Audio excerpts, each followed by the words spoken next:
आउं बि शयुनि खे पढ़ंदो रहंदो आहियां, मुख़्तलिफ़ माण्हुनि जा राया ॿुधंदो रहंदो आहियां, पर मूंखे अञा ताईं एग्ज़ैक्ट ख़बर कोन पई त प्रोजेक्ट इमरान खान सां छा थियो। माना हुनजे डिसइंटीग्रेशन जे पोयां सीरियस जेके मामलात उहे कहिड़ा हुआ, छा वाकई फॉरेन इन्वॉल्वमेंट हुई या इमरान खान जा ख़ुदि मामलात हुया या एस्टेब्लिशमेंट जा हुन सां इशूज़ हुया। सो इहा ॻाल्हि डिबेट कोन थी सघी। माना जॾहिं खां हिननि जो पाण में रिफ्ट आई त पोइ इहो शइ कॾहिं डिबेट कोन थी सघी त बाबा हेॾो वॾो प्रोजेक्ट जेको तव्हांखे 18वीं तरमीम ख़तमु करणी हुई, तव्हांखे सूबनि जा वसीला सेंट्रलाइज़ करणा हुआ, तव्हांखे मुल्क में वन नेशन वारी थ्योरी जेका आहे उहो प्योरली अप्लाई करणी हुई, मुल्क खे इस्लामी दुनिया जो सुपर पावर बणाइणो हुयो, तव्हांखे अलाए छा जो छा करणो हो प्रोजेक्ट तहत, उन प्रोजेक्ट खे छा थियो? इहा जेको मुंहिंजे हिसाब सां जेको टॉपिक आहे, इहो पाकिस्तान में जेसी ताईं असांजी सियासी तारीख़ हलंदी न, त मुंहिंजे ख़्याल में इहे शयूं डिस्कस थींदियूं पयूं। इहे जीअं मुंहिंजे ख़्याल में करंटली ज़ुल्फ़िकार अली भुट्टे जो जेको केस आहे उहो अञा बि डिबेट थींदो आहे पियो उन ते, त भुट्टो सही हुयो, भुट्टो ग़लति हुयो, भुट्टो वाकई रिगिंग कई हुई, दो जेके प्रूफ आहिनि उहे भुट्टे जे अगेंस्ट आहिनि, जेका हिस्ट्री जेका आहे उहा भुट्टे जे अगेंस्ट आहे हींअर करंटली, बट स्टिल इन ते डिबेट सियासी सर्कल्स में हलंदो आहे पियो, हिकिड़ो मुख़्तलिफ़ राय अचनि था हुन ते। ही बि जेको इशू आहे न, हिन ते बि मुंहिंजे हिसाब सां त इट मैटर्स कि तव्हां कहिड़ी साइड जे तरफ़ बीठा आहियो।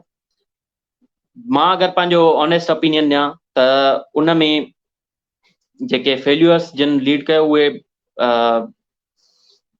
ॿ मुख्य फेल्यूअर्स आहिनि, हिकिड़ो टियों जेको आहे उहो उनखे एतिरी अहमियत नथी ॾेई सघिजे, पर उन ज़रूरु पंहिंजो किरदारु अदा कयो आहे उन में बि।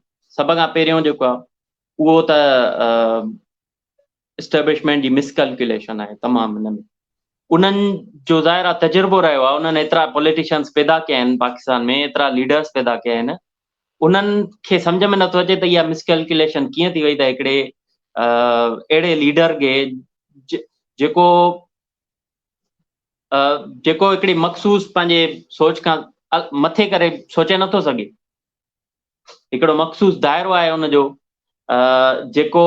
जेका हुन स्पीच कई उहो दाइरो जेको आहे उहो हुनजी स्पीचिस मां वाज़े आहे त जेका हुन 2011 में स्पीच कई ऐं जेका हुन जेको धरणो जंहिंमें हुन साइफर ॾेखारियो हुयो, सो कॉल्ड साइफर ॾेखारियो हुयो, हुनमें 2011 खां वठी शायदि 2021 हुयो या 2022 हुयो उहो साल, माना 10 सालनि में जेके बि हुन स्पीचिस कयूं उन स्पीच जो कंटेंट जेको आहे उहो हिकिड़ो ई आहे कंटेंट। त जिन हिन माण्हू जी तरबियत कई, असां साफ़िन खां इहे जेके इन सॼी अपब्रिंगिंग खे, इमरान खान जी अपब्रिंगिंग खे जिन पंहिंजनि अखियुनि सां ॾिठो आहे, जिन ISI जे चीफ्स या GHQ जे माण्हुनि, जिन एस्टेब्लिशमेंट जे सां तालुक़ रखंदड़ वारा जेके बि अॻुवान थी गुज़रिया आहिनि, उन्हनि जिन खे अपब्रिंग बाक़ाइदा हिकिड़ो पाणी ॾेई करे वधायो आहे हिन ॿूटे खे, उन्हनि खे इहे शयूं छो न नज़र आयूं जेके हिकिड़े आम माण्हू हिकिड़े पॉलिटिकल साइंस जे स्टूडेंट खे उहे नज़र अचनि पियूं। इहो त माना वॾी मिस्ट्री आहे। त इन में डिटेल्स जे वञण जे बजाए माना simply first reason is the miscalculation of establishment के ही माण्हू असांखे पाकिस्तान जी इंटीग्रिटी फेस बि असांजो बहाल कंदो, परसेप्शन असांजो सुठो कंदो, ऐं हिन जे ज़रिए हिन खे विहारे करे असां जेके आहिनि उहे पंहिंजा ऑब्जेक्टिव्स जेके आहिनि उहे अचीव करे सघूं था।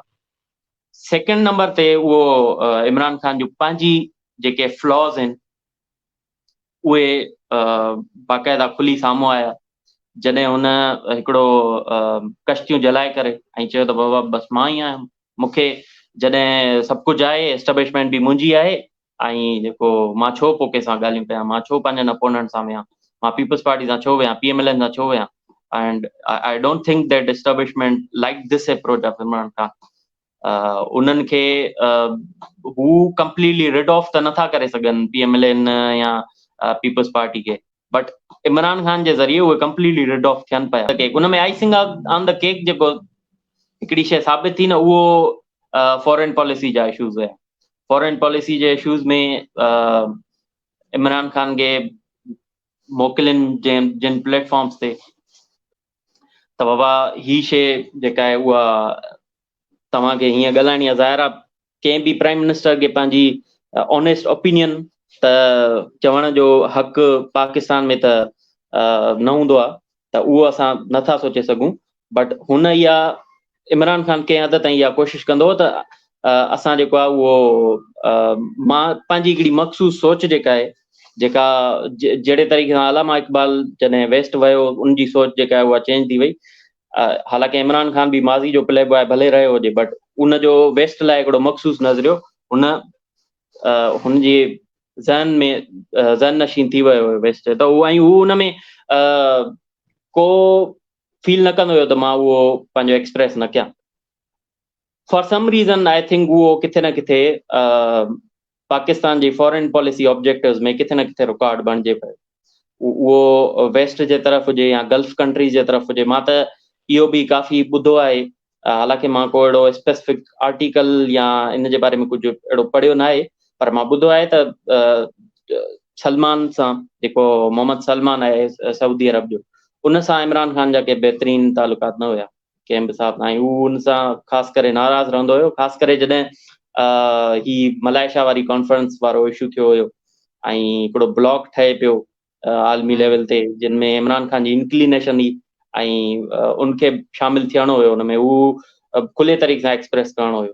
त इहे वेरियस रीज़न्स जेके आहिनि उन्हनि इमरान खान जे पार्ट प्ले कयो बाक़ाइदा. ऐं इमरान खान कट ऑफ न थी विया, स्टिल कट ऑफ न थी विया एस्टेब्लिशमेंट जी रेडॉर मां. हू परसिस्ट करे हू कम जो माण्हू हुयो अञा बि, हू कॾहिं बि बेड एग अञा बि न थी विया, छो जो असांखे ख़बर आहे त एस्टेब्लिशमेंट कहिड़ियूं ग़लतियूं कयूं आहिनि, त हू घबराइनि न हुनखे रखण में अञा बि.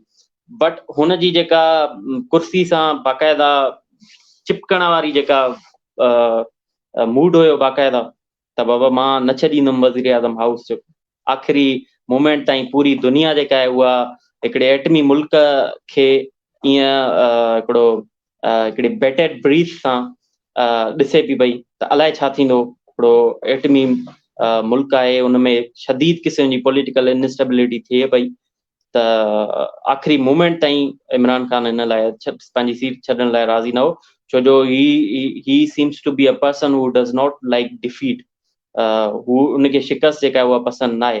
हालांकि सियासत में ज़िंदगी में हूअं ई तव्हांखे शिकस्त पंहिंजी क़बूल करणी पवंदी आहे. किथे न किथे हमेशा तव्हांजे हक़ में त फ़ैसिला न वेंदा आहिनि, बट सियासत में हूअं ई इन शइ जी तव्हांखे करणी पवंदी आहे, इन शइ खे फॉलो करणो पवंदो आहे. त हुनखे इहो न हुयो ऐं हुन बि किथे न किथे मिसकैल्कुलेट कयो एस्टेब्लिशमेंट जो रवैयो पाण न. हुन सोचियो त एस्टेब्लिशमेंट मूंखे किड ग्लोव जी ट्रीटमेंट जेका आहे उहा ॾींदी पई, ऐं इन दी एंड ॾिठो वञे त मिसकैल्कुलेशन्स ऑल अराउंड इमरान खान जे सॼे जेको बि टेन्यूअर गुज़रियो, जेको बि पीरियड गुज़रियो, उन में इन्हनि मिसकैल्कुलेशन ई फ्रॉम एवरी साइड, हर कंहिं साइड जो जेको आहे उहो पेर कढिया ऐं अंजाम असांजे साम्हूं आहे. हींअर इमरान खान भले still he is a popular leader among people of Pakistan. अगरि हू हींअर बि आज़ादु थी अचे थो ऐं साॻे तरीक़े सां जलसा जुलूस करे थो, त ही can be a serious threat PMLN and People's Party. But हू वेठो आहे अडियाला जेल में, कैद लॻो वेठो आहे, जेको कॾहिं नवाज़ शरीफ़ खे चवंदो त तूं अचु, चंद सालनि जो बसि फ़र्क़ु आहे, तूं अचु, मां तोखे ॾिसां थो तूं कीअं थो हिते एसीअ में सुम्ही अडियाला जेल में. अॼु पाण अडियाला जेल में वेठो आहे ऐं हुनखे नवाज़ शरीफ़ खे इहो त ईंदो हुयो त मीडिया जे साम्हूं ईंदो हुयो, अॼु त हू मीडिया जे साम्हूं बि नथो अची सघे. It's just absurdity of history. History J against जेको वेंदो आहे, हिस्ट्री हुनखे ईअं ई ट्रीट कंदी आहे. सही पियो थिए जेको कुझु थिए पियो हींअर हुन सां? सही त न, बिल्कुलु न. मां कंहिं बि हिसाब सां ख़ुशि न आहियां ऐं दिलि ते पथर रखी मुंहिंजी सिंपथीज़ इमरान खान सां गॾु आहिनि. उन सां इहो न थियणु खपे. असां हिकिड़ो वज़ीर आज़म लूज़ करे चुका आहियूं, हिकिड़ो पॉपुलर वज़ीर आज़म पंहिंजनि ई ग़लतियुनि जे करे. हुन सां न थियणु खपे.